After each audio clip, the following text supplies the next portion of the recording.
अस्सलाम वालेकुम दोस्तों, डाटा कम्युनिकेशन के पहले लेक्चर में मैं आप सब लोगों को खुशामदीद करता हूँ। फ्रेंड्स, लेक्चर स्टार्ट करने से पहले मैं आप लोगों को बताते चलूँ कि ये जस्ट एक बिगिनर लेक्चर है। अगर आपको किसी चीज़ की समझ नहीं आती तो परेशान होने की कोई ज़रूरत नहीं, क्योंकि हम आने वाले लेक्चर में हर टॉपिक को 1 बाय 1 कवर करेंगे। फ्रेंड्स, जब भी हम किसी नई लैंग्वेज को सीखते हैं तो हम सबसे पहले उसकी चंद टर्मिनोलॉजीज या कीवर्ड्स को नशीन कर लेते हैं, जिनकी मदद से हमें वो लैंग्वेज समझने में आसानी होती है।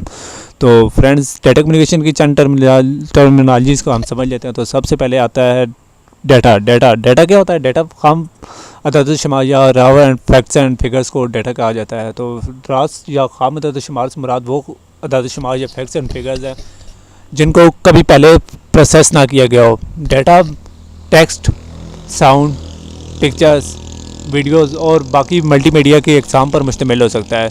फ्रेंड्स, सिग्नल लाइट और इलेक्ट्रोमैग्नेटिक वेव्स के ज़रिए डाटा की मुंतकिली को सिग्नल कहा जाता है। और कम्युनिकेशन मीडियम के ज़रिए सिग्नल्स की प्रोपगेशन यानी तरवीज को सिग्नलिंग कहा जाता है। और सिग्नल्स की मदद से अगर डाटा को एक जगह से दूसरी जगह कम्युनिकेट या ट्रांसफ़र करा जाए तो इस अमल को ट्रांसमिशन कहा जाता है।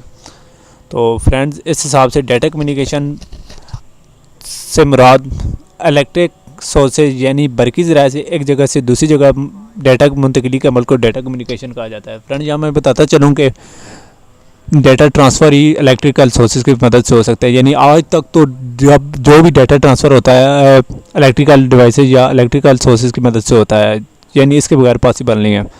तो फ्रेंड, डाटा मुख्तलिफ डिवाइसेज या मीडियम्स के ज़रिए एक जगह से दूसरी जगह मुंतकिल होता है। ये तमाम मीडियम्स इलेक्ट्रिकल ही होते हैं। अगर एक बिल्डिंग में डिवाइसेज के दरमियान डाटा की तस्सील करानी हो तो डाटा कम्युनिकेशन लोकल कहलाएगी, और अगर डिवाइसेज मुख्तलिफ लोकेशंस पर मौजूद हों तो डाटा कम्युनिकेशन रिमोट कहलाएगी।